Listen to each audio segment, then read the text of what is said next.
तत्सवितुर्वरेण्यं भर्गो देवस्य धीमहि धियो यो नः प्रचोदयात् भर्गो देवस्य धीमहि धियो यो नः प्रचोदयात् तूने हमें उत्पन्न किया पालन कर रहा है तू तुझसे ही पाते प्राण हम दुखियों के कष्ट हरता है तू तेरा महान तेज है छाया हुआ सभी स्थान सृष्टि की वस्तु वस्तु में तू हो रहा है विद्यमान सृष्टि की वस्तु वस्तु में तू हो रहा है विद्यमान तेरा ही धरते ध्यान हम मांगते तेरी दया ईश्वर हमारी बुद्धि को श्रेष्ठ मार्ग पर चला भगवन हमारी बुद्धि को श्रेष्ठ मार्ग पर चला दाता हमारी बुद्धि को धर्म मार्ग पर चला भगवन हमारी बुद्धि को योग मार्ग पर चला योग मार्ग पर चला ओम भूर्भुवः स्वः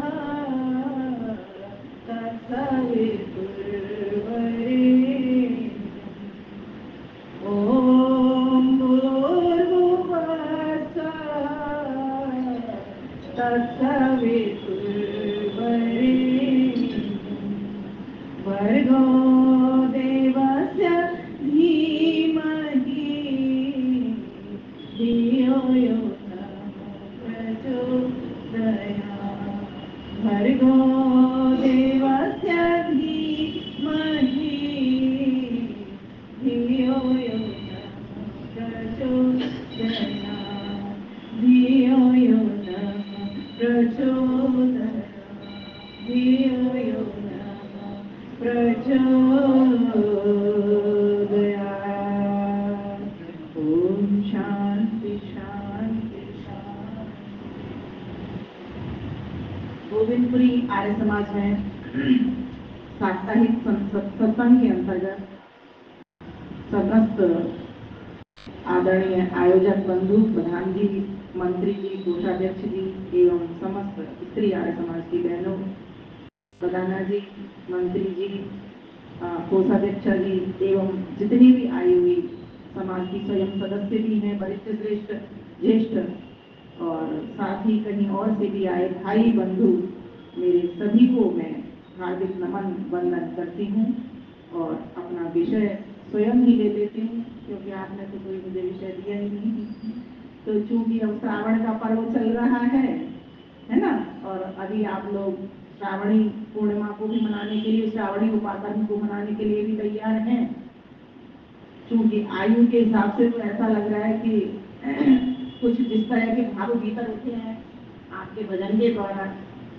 और स्वयं भी अपने अंदर से जब आपको सुन रही थी तो उसी के भाव में मगन हो गई तो अपना विषय भी मेरा मुझसे दूर हो गया लेकिन फिर भी मैं ऐसा कॉम्बिनेशन बिठाने का प्रयास करती हूँ दोनों में समायोजन ये दोनों तरह की बातें मैं आपको पहुंचा सकूं इस कम समय में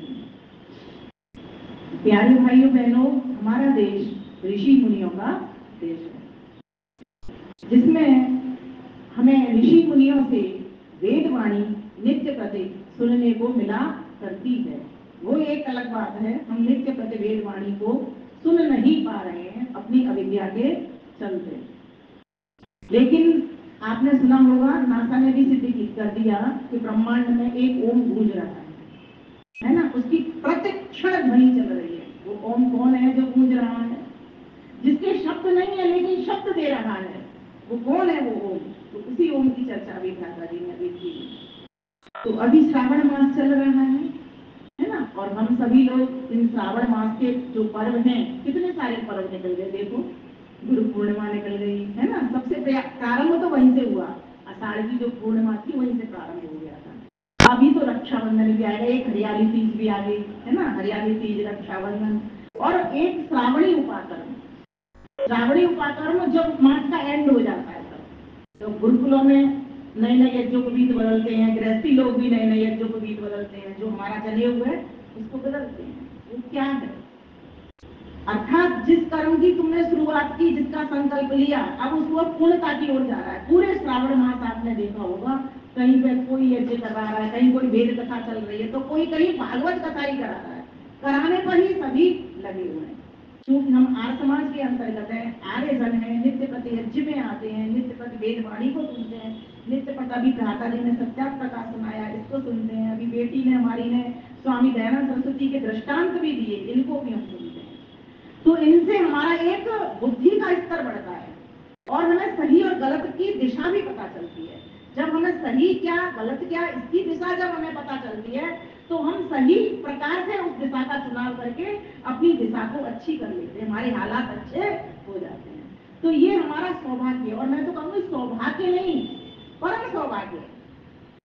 और मैं तो अपना और भी अधिक मानती हूँ, इसलिए मानती हूँ कि मैं एक आर्य परिवार की बेटी होकर के और मैं एक सनातनी परिवार में आई, क्योंकि मैं पौराणिक शब्द बोलती ही नहीं हूँ, मेरी स्वभाव में नहीं है। सनातनी परिवार में ही, सनातन तो हम सभी हैं, वैदिक सत्य सनातन वैदिक धर्म को मानने वाले हैं, लेकिन अविद्या के कारण हमको पता नहीं चला अपना स्वरूप, इसीलिए हम पीछे हो गए। तो मैं जब परिवार में आई तो मैंने देखा सभी धार्मिक तो है, सदगुण तो जबरदस्त है। धार्मिक का मतलब ये नहीं है सिर्फ माला या ये तिलक और ये सब कर लेना, लेकिन सभी धार्मिक सब सदगुण से भरा हुआ पूरा परिवार है। लेकिन जो कमी मुझे मिली, घर में यज्ञ नहीं होता था, घर में वेद पाठ नहीं होता था। मैंने किसी को ये नहीं कहा कि तुम मूर्ति पूजा करते हो, क्या करते हो क्या नहीं करते। मैं आई, मैंने आकर के अपना यज्ञ प्रारंभ किया, अपना वेद पाठ प्रारंभ किया। और एक दिन की बात बताती हूँ, मेरी सासू माँ एकादशी का व्रत किया करती थी, और एकादशी का व्रत करने में पंडित से सुनने के लिए कहानी जाया करती थी, और उनको कुछ दान दक्षिणा जो उनसे बनता था वो दे आती थी। एक दिन घनघोर बारिश हो गई और बारिश में वो कहने लगी, मुझसे कहने लगी कि बेटा बारिश बहुत तेज है, मैं कैसे जाऊं? तो मैंने कहा मैं आपकी व्यवस्था करती हूँ। पर कैब बैग तो उन दिनों चली नहीं थी इतनी, अभी देखा तो कहीं कुछ नहीं मिला। तो मैंने कहा माता जी मैं आपको सुना दूं एकादशी की कथा, जबकि मैं सच बता रही हूँ, आज यहाँ यज्ञ वेदी पर, मंच वेदी पर बैठी हुई हूँ, कि मैंने उससे पहले कभी एकादशी की कथा नहीं सुनाई थी। मैंने कहा मैं सुना दूं, कॉन्फिडेंस मेरा बोल रहा है और मन में एक भावना बैठी हुई है कि सभी के तक एक सत्य चीज पहुंच जाए, लेकिन कैसे पहुंचानी है वो प्रेजेंटेशन मुझे आना चाहिए। तो मैंने भगवान से डोर लगाई, तो प्रभु आज तो मुझे ऐसी शक्ति देना। मेरी सास को मेरी कहानी सुनाई हुई बहुत अच्छी लगी, मैंने उनको कहानी सुना दी, बिल्कुल पूरा की पूरा वेद सम्मत उस कहानी को पूरा की पूरा आधारित कर दिया। उनको तो बड़ी अच्छी लगी। फिर एकादशी फिर आई, वो तो हर 15 दिन पर आ जाती है, मास में 2 आती है एकादशी, है ना। तो फिर कहने लगी मुझसे, मैंने कहा माता जी अब एकादशी आ गई, आप पंडित जी के पास चले जाओ, आज तो बारिश नहीं हो रही। नहीं बेटा अब मैं कहीं नहीं जाऊंगी, क्योंकि उनमें एक सीखने की, चीज को समझने की, और उनको ऐसी एक लगन लगी अंदर से कि ये जो बात कह रही है इस बात में कुछ ना कुछ दम तो है, सच्चाई तो है। तो सोचो ना, एक छोटा सा काम और कितना बड़ा काम करेगा। अब बंसल जी को मैंने कभी नहीं कहा कि तुम यज्ञ में बैठो वेद पढ़ो या मेरी बात मानो, कभी मैंने उनको नहीं कहा, पर वो मेरी बात को मानते ही चले गए, मानते ही चले गए। और आज ये स्थिति है, जैसे भ्राता जी यज्ञ करा रहे हैं, पुस्तक पढ़ रहे हैं, प्रवचन दे रहे हैं, वो हमारे आर्य परिवार के ही वैदिक सिद्धांतों के अनुकूल आर्य समाजों के भीतर प्रवचन दे रहे हैं, और कोई तैयारी भी नहीं करते। ये भी देखिए, क्योंकि हम सभी के खून में वो वेद भरे हैं, लेकिन अविद्या के वश वो वेद दिखाई नहीं दे रहे। चारों वेद परमेश्वर ने हमारे भीतर नक्की करके हमको भेजा है। चारों वेद नक्की करके हमारे भीतर भेजा है कि नहीं भेजा बताओ। लेकिन हमको क्यों नहीं दिख रहे? क्योंकि एक तो हमारा मन निर्मल नहीं है। और मन निर्मल क्यों नहीं है? क्योंकि हमारे भीतर अविद्या बसी पड़ी है, अंधकार है। अंधकार में कोई चीज दिखाई देगी क्या? मन निर्मल भी हो तो दिखाई देगा क्या? नहीं दिखाई देगा। लेकिन जब हमारे पास वेद की विद्या आ जाएगी, ये जो श्रावणी पर्व आया है, ये यही बताने के लिए आया है, नित्य प्रति वेद स्वाध्याय करो। नहीं कर सकते तो किसी को सुनो। ये श्रावणी पर्व का असली संदेश है। लेकिन लोगों ने श्रावणी पर्व के संदेश का विकार देखा है, उसका विकार देखा है हमने, स्वरूप अच्छा नहीं देखा उसका। ऋषि मुनि कहाँ से आया करते थे? वनों से, पर्वतों से, उपत्यकाओं से। किस लिए आते थे? जिससे गृहस्थियों को सही दिशा मिले, जिससे उनकी दशा सुधरे। और ऋषि दयानंद सरस्वती ने क्यों ये बीड़ा उठाया? वो तो अपनी दशा सुधार लेते, सही हो जाता, उनको तो दिशा मिल गई थी। लेकिन वो चाहते थे प्रत्येक मानव जाति का उद्धार करना, प्रत्येक मानव जाति के भीतर एक ऐसा वेद का बीज बोना जो कि पहले था और आज ये मुगलों के, अंग्रेजों के काल से ये हमसे छिन्न भिन्न हो गया। आप सुन नहीं रहे हो? देखो कैसी अविद्या है, कैसे पाखंड अंधविश्वास की बात कर रहे हैं। अभी कुरान में क्या बताया गया है? हदीस जो पढ़ी है अभी, क्या बताया गया है? ईश्वर कोई ऐसा है कि कोई एक जगह पर रहता हो? और क्या कोई पानी से, कोई चीज सिर्फ पानी से बना देगा ईश्वर सृष्टि को? परमेश्वर ने तो 5 भूत लिए, पृथ्वी ली, जल लिया, अग्नि ली, वायु लिया, आकाश लिया।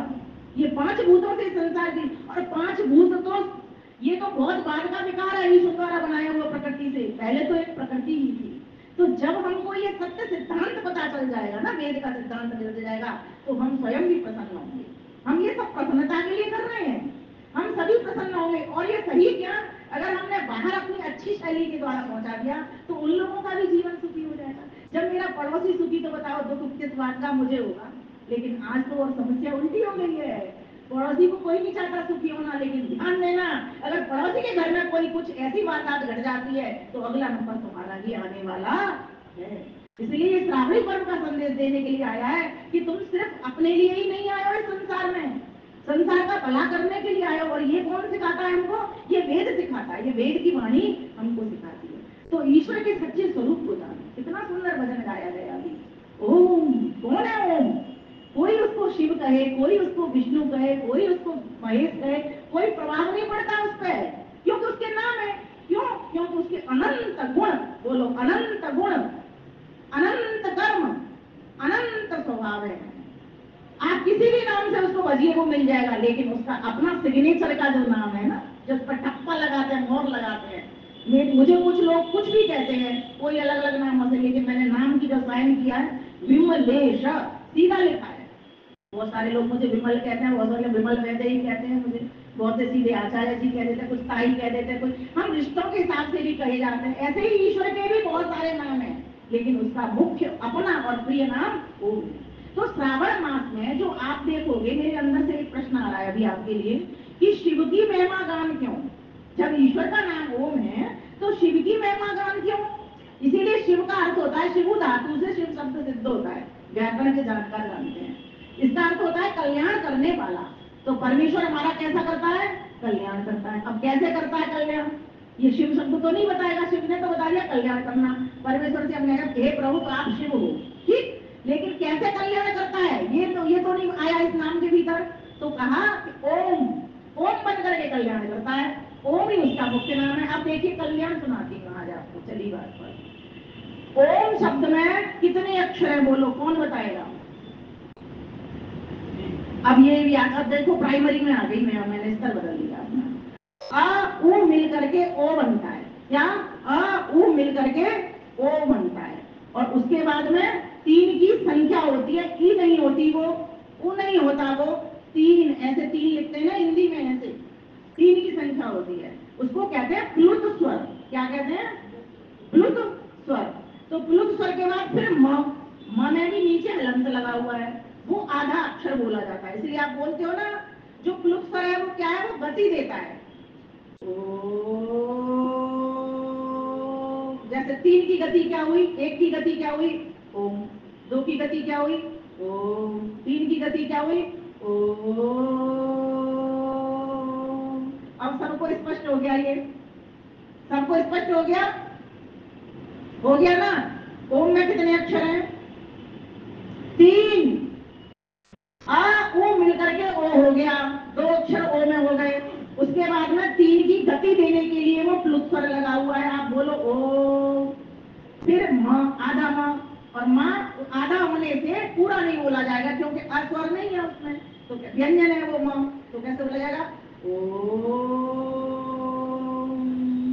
ऐसे बोला जाएगा। इसीलिए इन चीजों का स्वामी दयानंद सरस्वती ने एक पुस्तक लिखी है, वर्णोच्चारण शिक्षा। आप उस पुस्तक को मंगाइए, उसका भी अध्ययन कीजिए। ये अभी जो श्रावण मास आया है, श्रुति को श्रवण कराने के लिए आया है।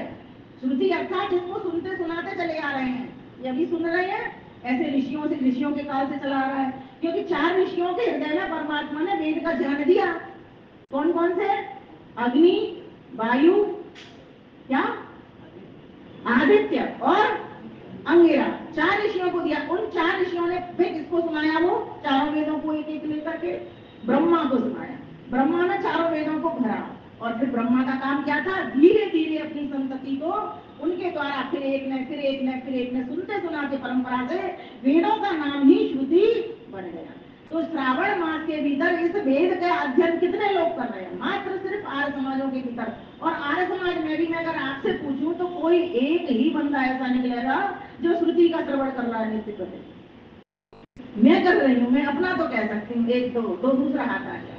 आपने अगर श्रुति का श्रवण संकल्प नहीं लिया कि श्रावण मास की सार्थकता नहीं है, हरियाली तीज मना लेना। ये हरियाली तीज है क्या? हरियाली कैसे आपके भीतर आएगी? तीज को जानोगे तब तो हरियाली आएगी, त्रैत को जानोगे तब तो हरियाली आएगी। ईश्वर को स्वरूप जानते नहीं हो, अपने आप को समझ नहीं पा रहे हो, प्रकृति को देख नहीं पा रहे हो, उसका स्वरूप है, तो हरियाली जीवन में कैसे आएगी? तुमको व्यवहार करना कैसे आएगा? जब व्यवहार करना ठीक नहीं आएगा, जैसे हमारा ईश्वर के साथ व्यवहार क्या है? ईश्वर जैसा है उसके साथ वैसा व्यवहार करो। ईश्वर कैसा है? हमने तो मान लिया उसको एक जगह, एक देशीय, एक स्थान पर रहने वाला, 7वें पर 4थे पर रहने वाला, लेकिन वो तो सब जगह रह रहा है। तो ईश्वर के साथ व्यवहार कैसे करोगे? आप चलोगे, उठोगे, बैठोगे, सोओगे, खाओगे, पियोगे, इनसे वार्ता करोगे, इनमें भगवान को देखोगे, हर जगह कड़ में बात देखोगे। ईशावास समितम सर्वम यस्मिन् जगत्याम जगत् तेन त्यक्तेन गुंजितम हृदय कस्य सज्जनम।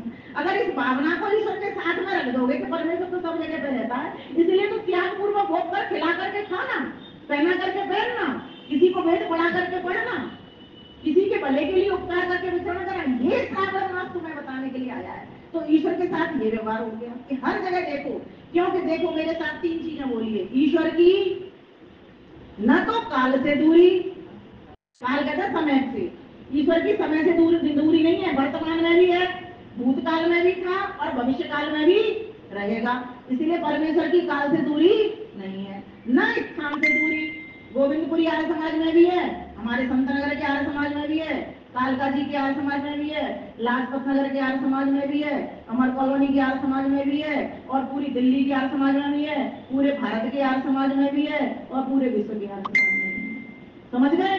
तो ईश्वर की कहीं से दूरी नहीं है, सिर्फ आर्य समाज में ही नहीं, हर जगह पर इस माइक में भी भगवान है। किसी ने मुझे प्रश्न किया अभी एक बहुत दिन हो गए जब, तो माता जी इसमें चप्पल जूतों में वो भगवान जी होते हैं क्या? ये बताओ। मैं कहा बिल्कुल होते हैं। तो बोले ब्रह्म कुमारी वाले तो हमको ये कह रहे थे इसमें जूत भगवान नहीं होते, क्योंकि चप्पल जूतों में क्यों आएगा भगवान? ये मन में प्रश्न आपके भी आ सकता है। लेकिन जब उसकी दूरी नहीं है तो वो तो चप्पल जूता में भी होगा। होगा क्या नहीं होगा?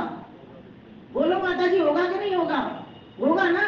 लेकिन कैसे होगा ये समझने की बात है महत्वपूर्ण। तो ऋग्वेद में एक मंत्र आता है, सुपर्णा सयुजा सखाया समानम वृक्षम परिशश्व जाति तयोरन्यः फलं स्वादुवति अनश्नन् अन्यो अभिचाकशीति। एक वृक्ष की शाखा पर 2 पक्षी बैठे हुए हैं, और जो वृक्ष है वो प्रकृति से बना हुआ है, और जो 2 पक्षी है मैं और मेरा भगवान। मैं आत्मा, मैं शरीर नहीं हूँ। मैं कौन हूँ? अहम इंद्रो अस्मि, मैं आत्मा हूँ, और ईश्वर चेतन परम चेतन आत्मा, तो उसको परमात्मा बोलते हैं, परमेश्वर बोलते हैं, और उसका अपना नाम क्या है? ओम। क्यों ओम है? कैसे कल्याण करता है? तो बोले इस तरह से कल्याण करता है वो कि सारे संसार में रहते हुए हर एक जगह पर हर एक व्यक्ति का, हर एक प्राणी का कल्याण करना। बताइए, सिर्फ भारत वालों का ही कल्याण करता है भगवान? अमेरिका वालों का भी तो करता होगा, करता है ना माता जी? देखो पीछे से बात आ रही है कि करता है, सबका करता है। अच्छा, पहले भी तो किया होगा उसने, आज भी कर रहा है और आगे भी तो करेगा, है ना? और कैसे कैसे करता है? जिसको जो वस्तु चाहिए उसको खिला करके पिला करके करता है। हम और वैसे ही शरीर हमको दिए हैं। मनुष्य का जो शरीर है ना, जैसे दांत और आंत मनुष्य के पास है, उसी प्रकार का भोजन मनुष्य के लिए वेद में विधान किया है। कहा है मांसम नाशनीयात, मांस मत खाओ। तो क्या खाओ? बोले शाक खाओ, शाक खाओ। शाक क्या होता है? फल फूल सब्जियों का व्यवहार करो। लेकिन व्यक्ति ने अपने दांत आंत को तो देखा नहीं। क्या मेरे दांत इतने हार्ड हैं? नहीं है ना। वो फल फूल साग सब्जी के लिए ही तो बनाया भगवान ने। लेकिन मैं क्या करने लग गया? मैं मांसाहार करने लग गया, भगवान के विपरीत में हो गया। तो बताओ, तुम नाच लो, कूद लो, हरियाली तीज मना लो, कुछ होने वाला नहीं है। ईश्वर को देखो, ईश्वर के साथ सच्चा व्यवहार करना सीखो, ईश्वर के साथ अच्छा व्यवहार करना सीखो, ईश्वर के साथ पक्का व्यवहार करना सीखो। और फिर क्या कहा? ओम कैसे कल्याण करता है? तो आकार के 3 अर्थ होते हैं, अग्नि, विराट और विश्व। ये 3 अर्थ अ के सिर्फ एक अक्षर के होते हैं। अ एक स्वर है ना, जिसको वर्ण भी बोल रहे हैं हम। तो इसका क्या होता है? 3 अर्थ के अर्थ होते हैं।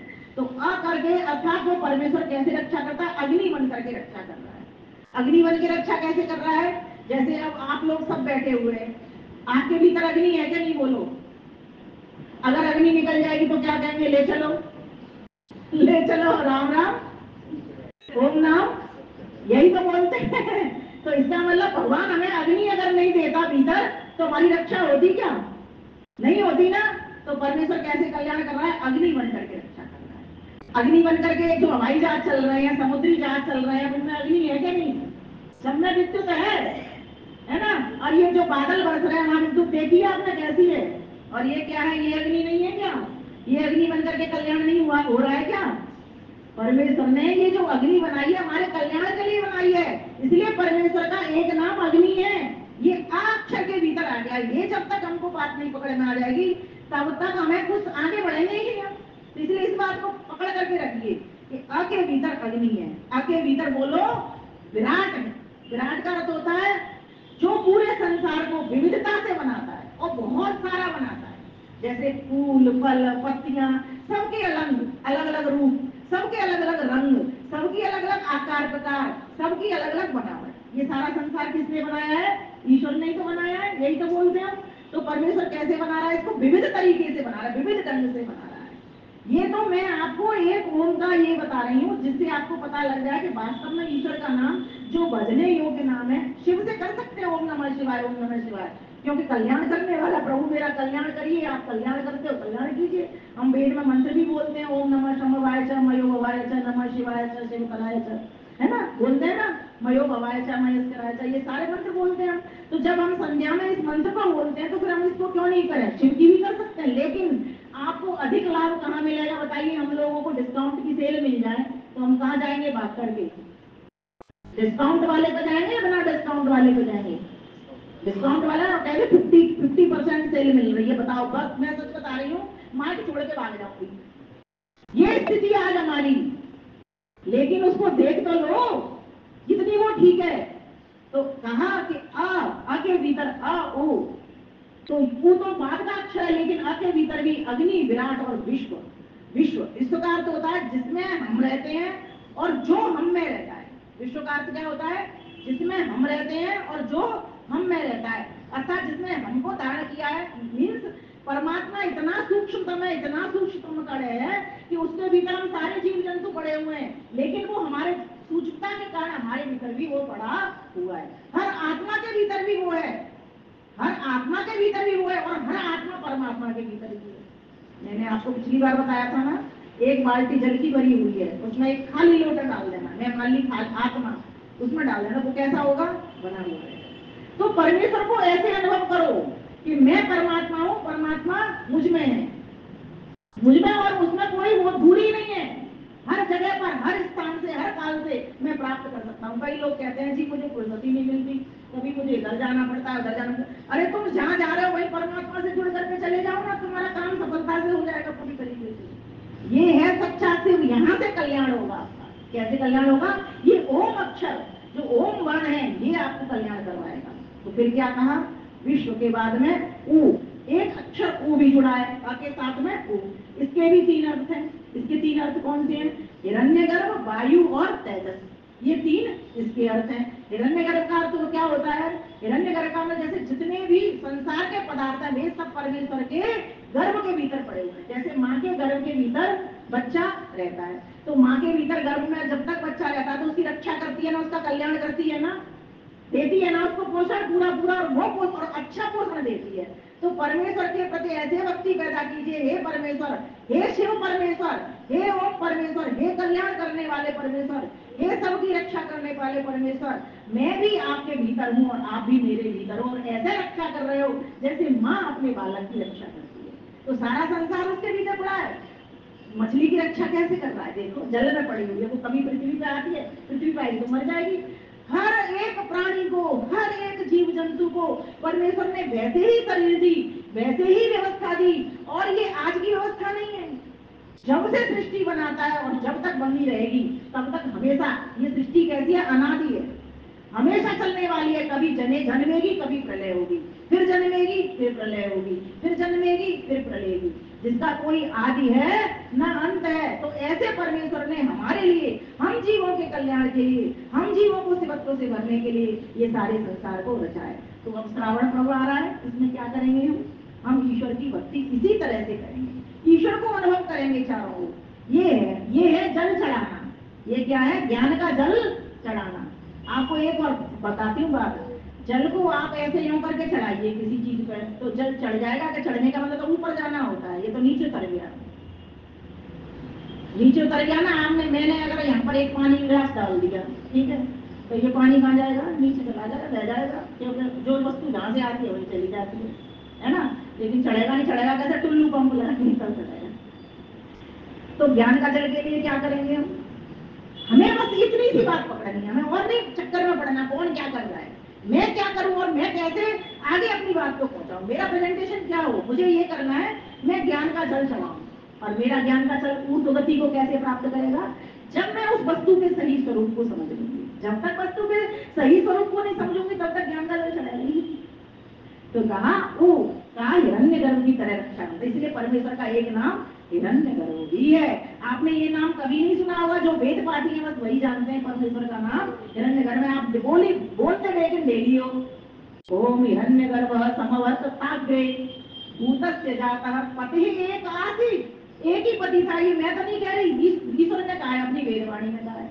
आप जो 8 वो पढ़ते हो प्रार्थनाएं सुबह सुबह मंदिर में यज्ञ करने से पूर्व, इन 8 प्रार्थनाओं में ईश्वर के सही स्वरूप को समझने के लिए, ईश्वर से जुड़ने के लिए स्तुति भी है, प्रार्थना भी है, उपासना भी है। तो परमेश्वर कैसा कर रहा है? हिरण्य गर्भ बन करके हमारी रक्षा कर रहा है, जैसे एक माँ अपने बालक की रक्षा करती। अब आगे का शब्द सुनिए, वायु। परमेश्वर का एक नाम वायु भी है, ये आपने कभी नहीं सुना होगा, लेकिन सत्या प्रकाश के पास आओगे तो परमेश्वर का नाम पता लगेगा। परमेश्वर का एक नाम वायु भी है। वायु क्यों है? क्योंकि वह अनंत बलवान है। वायु अगर बहुत तेज आंधी आ जाए तो मकान दुकान सबको उड़ा उड़ा के ले जाती है। तूफान आ जाए तो क्या होता है? तूफान आते हैं, चक्रवात आते हैं तो उड़ा ले जाती है। तो कितना बल है? तो परमेश्वर हवा बनाने वाला जो इतने बलवान चीज को बना सकता है वो कितना बलवान होगा? कितना बलवान होगा, समझ सकते हो ना। जिसने सूरज बना दिया, कितना बड़ा आपका गोला है, आप छू सकते हो? छूने की बड़ी बात हो, हम कितने किलोमीटर दूर है उसको, है ना, और कितनी दूर है। और दूसरी बात, हम तो धूप में निकलते ही पसीने से तरतर हो जाते हैं। सोचो, जो सत्ता इस सूरज को बना रही है और सूरज के द्वारा चंद्रमा को प्रकाशित कर रही है, जिसने पृथ्वी का भूगोल बना दिया, इसको भूगोल, पृथ्वी गोल, इसलिए इसको भूगोल कहते हैं। इस पृथ्वी को, जब पृथ्वी हमारी कैसी है? गोल। हमारे शब्दों में ही ये चीज है, लेकिन हमने चपटी समझ ली। इन्होंने बताई ये चीज है, ये कुरान बाइबल वाले ये सब हमें झूठा झूठा ब्रह्म, क्योंकि बने ही अभी से हैं। इसलिए तो आपको पढ़ाया जा रहा है, समझाया जा रहा है, बताया जा रहा है, इनके चक्करों में मत पड़ो। और ये अपनी विकृति हमें दे जाएंगे, हमारी संस्कृति ये लेने को तैयार नहीं है, क्योंकि ये एकजुट हैं। हम संगठन में नहीं होने तो श्रावणी पर्व का संदेश इसलिए भी आया है, ब्राह्मण क्षत्रिय वैश्य शूद्र अपने अपने कर्तव्यों को जाने।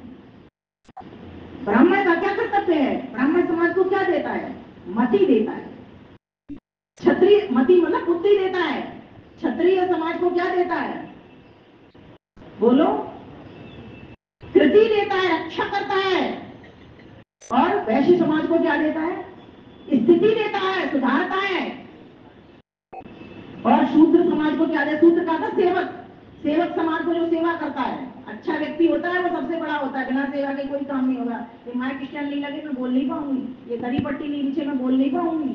सेवक से बड़ा कोई नहीं होता, इसलिए सेवक का कभी अपमान नहीं करना चाहिए। सेवक को ससम्मान वार्ता करनी चाहिए उसके साथ में, और वैसा ही व्यवहार करना चाहिए। जो चीज चाहिए उसको उसका भरण पोषण का ध्यान रखना चाहिए हमको। तो वो क्या देता है? वो गति देता है। उसके बिना गति सारी रुक जाएगी, गति ही नहीं होगी, काम ही नहीं होगा। स्टार्टिंग वही उसी पॉइंट से होती है। किसी समाज में दरी पट्टी पहला कार्य जो होता है, प्राथमिक कार्य, वो यही कार्य होता है। हमारे शरीर के भीतर भी यही चीजें हैं, चारों चीज काम कर रही है। हमारा मस्तिष्क, हमारा ब्राह्मण है, हमारे हाथ भुजाएं हमारे क्षत्रिय हैं, हमारा पेट हमारा वैश्य और पैर। इन पैरों के बिना मैं चल के आ सकती थी क्या? बोलो यार, आप घर जा पाओगे क्या? नहीं जा पाओगे। एक एक व्यक्ति हमारे लिए महत्वपूर्ण है, हमारे समाज को बनाने के लिए, हमारे राष्ट्र को बनाने के लिए, हमारे परिवारों को बनाने के लिए। इसलिए श्रावणी पर्व का संदेश देने के लिए आया है कि सुधरो और सुधारो, ज्ञानी बनो, ज्ञान को बाहर फैलाओ। जैसी वाणी आपको आती है, लेकिन बस ध्यान रहे कोई व्यक्ति हमसे कट न जाए, कोई हमसे टूट न जाए, कोई हमसे टूट न जाए, कोई हमसे फूट न जाए। अगर कर सकते हैं प्रयास तो कोई व्यक्ति हमसे छूट जाए, बस ऐसा हमको प्रयास करना है। ये श्रावणी का संदेश है। और त्रैतवाद को समझने के लिए जैसे हमने ओम को समझा, हिरण्यगर्भ, वायु और तेजस। तेजस कहते हैं विद्या का प्रदाता, जिसने हमको ज्ञान दिया है, भीतर विज्ञान दिया है, चारों वेदों को दिया है। तो ऐसा अब तीसरे जो अक्षर है उसको समझिए, मां, आधा जिसमें हलंत लगा हुआ है। इसका अर्थ होता है आदित्य, ईश्वर और प्राच्य। ये तीन, ये तुम्हें याद करने पड़ेंगे। याद करने के साथ अपने जीवन का परिवर्तन देखना। जब तक जो परमात्मा के स्वरूप को इतना सा शब्द प्रमाण के द्वारा नहीं समझ लेता, देखो धीरे धीरे तो इसी की खोज करनी है हमको। कैसे है, कैसे है, क्यों है, क्या कर रहा है। ध्यान की जब हम एकाग्र अवस्था में हम पहुंचते हैं, सुबह और शाम, पता नहीं आप पहुंचते हो कि नहीं पहुंचते, हम तो रोज अभ्यास करते हैं इस चीज का। तो हम इन्हीं स्वरूपों को सामने लाते हैं जो वेद ने कहे हमको, ओम के अर्थ बताए, इनको लाने का प्रयास कीजिए। जब तक नहीं लाओगे तब तक श्रावणी पर्व आपका श्रावणी पर्व नहीं है, ये कोरा ढकोसला है। मैं सच बता रही हूँ इस बात को। मैं भी पहले ऐसे ही सोचती थी, लेकिन नहीं, ये स्वाध्याय करने के लिए आया है। स्वाध्याय को परम तप कहा गया है। ये परम तपस्या है। इस तपस्या को कोई हाथ में नहीं लेता। हाथ ऊंचे करने को कह दो भैया, पर 1 घंटे तक खड़ा हो जाएगा व्यक्ति। अरे इस हाथ में तेरे में दर्द हो जाएगा, इसको इतना ऊंचा काय कर रखा है। ऐसे ऐसे कोरे कोरे पाखंड अंधविश्वास हमारे जीवन में घर कर गए हैं। तब सुधरेंगे हम। गड्ढा खोद करके खड़े हो जाते हैं, जी बड़ा तपस्वी है बाबा जी, हाथ जोड़ दिए हमने। हमें इन सब चीजों में नहीं पड़ना, इन चक्करों में। तब क्या है जिसमें पुरुषार्थ लगे आपको, जिसमें धर्म का लाभ मिलता हो, जिसमें अर्थ की प्राप्ति, प्रयोजन की सिद्धि मिलती हो, जिसमें कामनाओं की पूर्ति होती हो, जो समाज को सही दिशा दे, और जिससे तुम्हें मोक्ष की प्राप्ति होती हो, यही तो पुरुषार्थ है। तो परमेश्वर के स्वरूप को समझते समझते परमेश्वर ये 4 काम हमारे लिए नित्य प्रति कर रहा है, प्रतिक्षण कर रहा है। 24 घंटे उसकी ड्यूटी ऑन है, और इसका कैमरा ऑन है। कैमरा है ना नहीं उसका ऑन। अगर कैमरा ऑन उसका अगर नहीं होगा तो हमारे कर्मों को का वो फल दे नहीं सकता। हम एक ही योनि में हो जाएंगे। जैसे एक संगठन वाले क्या कहते हैं कि बस मनुष्य मनुष्य बना रहता है। बताओ कर्मों को कौन देखेगा? पर वैदिक सिद्धांत नहीं होने से और हम लोग भटक रहे हैं। सिर्फ शांति शांति में भटक जाते हैं हम। शांति शांति हमको कितनी अशांति पैदा करेगी, ये हमको समझना पड़ेगा।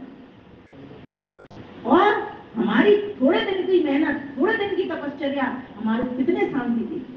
और सिर्फ मुझे ही नहीं, सबको शांति देगी। ऐसा भाव पैदा हो। तो सही शांति तो तभी आएगी ना कि जब थोड़ा सा पहले भले ही अशांत हो लो, पुरुषार्थ करने में तब लगेगा, श्रम लगेगा आपका, लेकिन बाद में मटके के गर्म पानी भर दीजिए, मटके के ऊपर क्या आएगा? ऊपर से क्या जम जाएगा? जल निकल करके आ जाएगा। जो चीज तपती है वही चीज तो बाहर जाकर के ठंडक पहुंचाती है। आप रखिए ना एक फ्लास्क में पानी, ऊपर क्या होता है उसके पानी पानी आता है। कैसा पानी? ठंडा पानी आ जाता है। भरा कैसा था? गर्म आया कैसा था।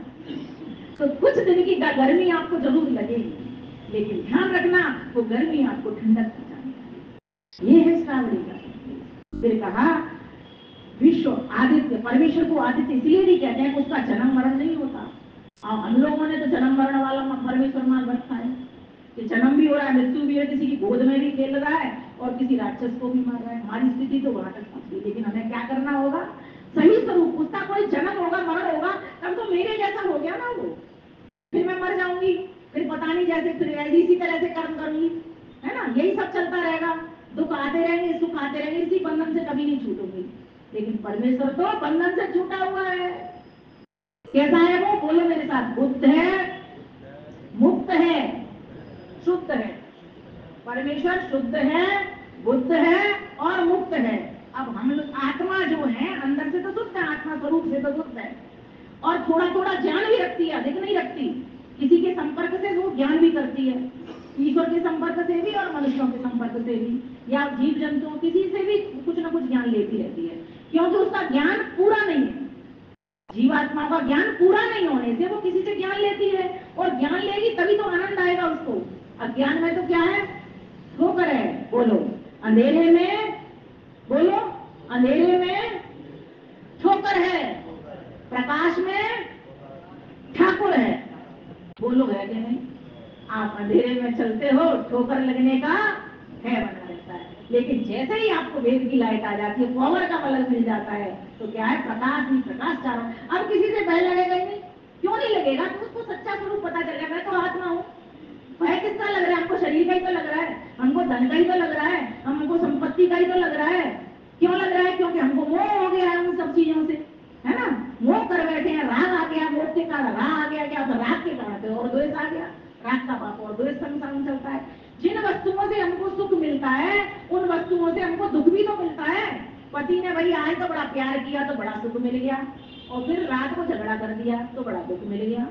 एक उदाहरण मात्र है, हर वस्तु में देख लो, जहां से सुख मिलता है, दुख संसार में यही सब तो हो रहा है। लेकिन जिस दिन आपको पता चल जाएगा, और इन्हीं सुख दुख अपने मेरे तेरे मेरे हेरा फेरी, इन्हीं के चक्कर में हमारे सारा की सारा गड़बड़ हो रहा है।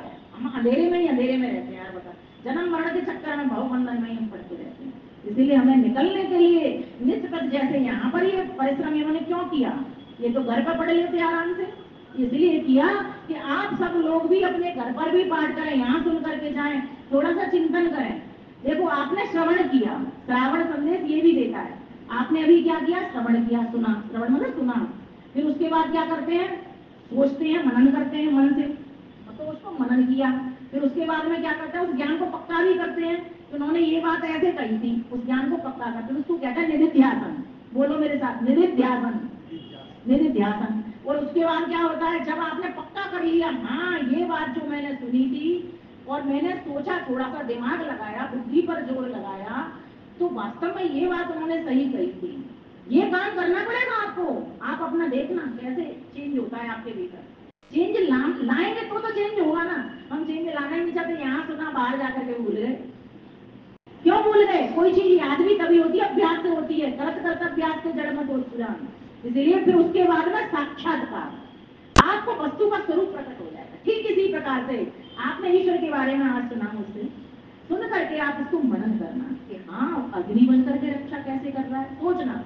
हाँ वायु बन करके कैसे रक्षा कर रहा है, हाँ कैसे वो हिरण्यगर्भ बन करके रक्षा कर रहा है, ऐसे शब्दों पर विचार करना। हाँ कैसे वो विश्व बन करके रक्षा कर रहा है, कैसे वो विराट बन करके रक्षा कर रहा है, कैसे वो आदित्य अर्थात अविनाशी है, इसीलिए तो वो रक्षा कर पा रहा है। अगर वो जन्म मरण में होता तो दूसरे की रक्षा कर, मर गया तो कैसे रक्षा करेगा? वो मरता ही नहीं है। मैंने क्या कहा? 24 घंटे देख रहा है आपको, जन्म में मरण में नहीं आ रहा, सिर्फ दृष्टा बन करके। एक वृक्ष की शाखा पर दो पक्षी हैं, एक दृष्टा बना, एक भोक्ता है। दृष्टा परमेश्वर है और भोक्ता जीवात्मा है, भोग करने वाला है। लेकिन भोग कैसा कर रहा है? सिर्फ अपने को खिला रहा है, अपनी कोटी भर रहा है, अपना पेट भर रहा है, अपनी पेटी भर रहा है, लेकिन किसी और के ऊपर ध्यान नहीं दे रहा है। इसलिए श्रावणी का संदेश देने के लिए हमको आया है कि हम सभी इन ओम के मनकों के ऊपर विचार करें, इन ओम के मनकों के ऊपर इतना विचार करें कि वास्तव में ईश्वर का सही स्वरूप हमारे भीतर प्रकट हो जाए, हम अपने को पहचान पाए और संसार को पहचान पाए, प्रकृति को पहचान पाए।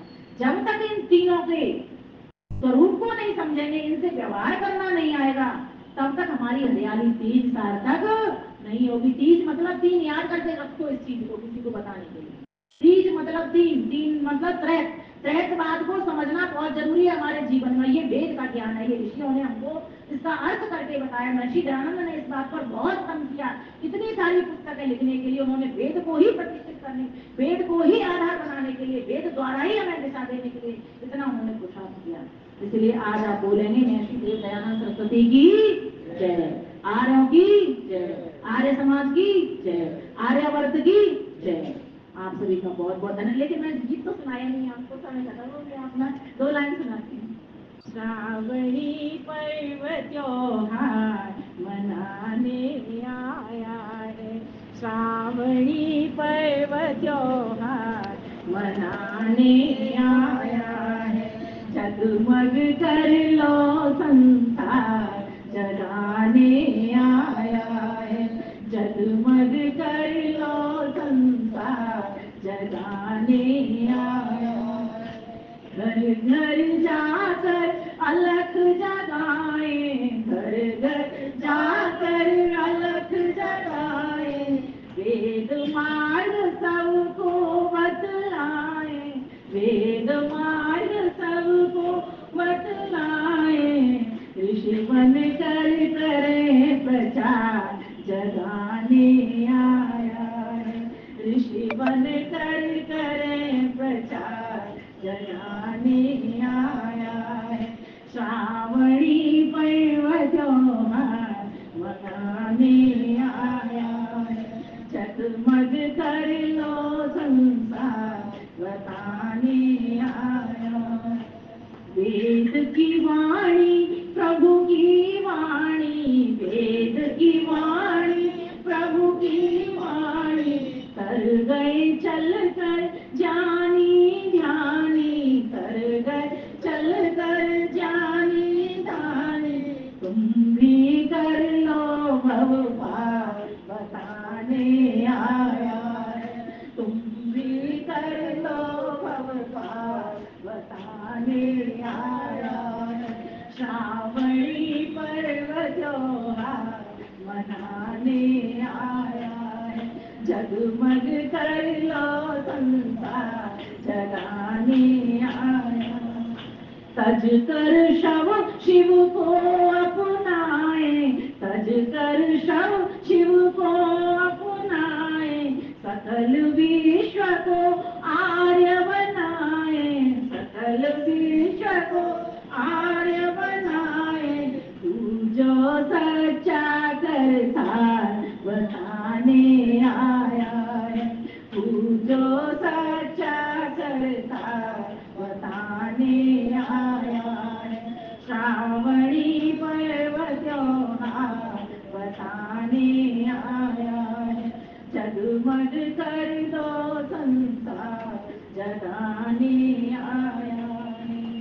मिलजुल कर सब कदम बढ़ाए, मिलजुल कर सब कदम बढ़ाए, जगे सब स्वयं जग स्वर्ग बनाए, जगे स्वयं जग स्वर्ग बनाए, पावे ईश्वर का प्यार बताने आया है, पावे ईश्वर का प्यार बताने आया है, वेदामृत अमृत धार पिलाने आया है, तो विमल करो प्रभु प्यार जगाने आया है, जगमग कर दो संसार जगाने आया, मना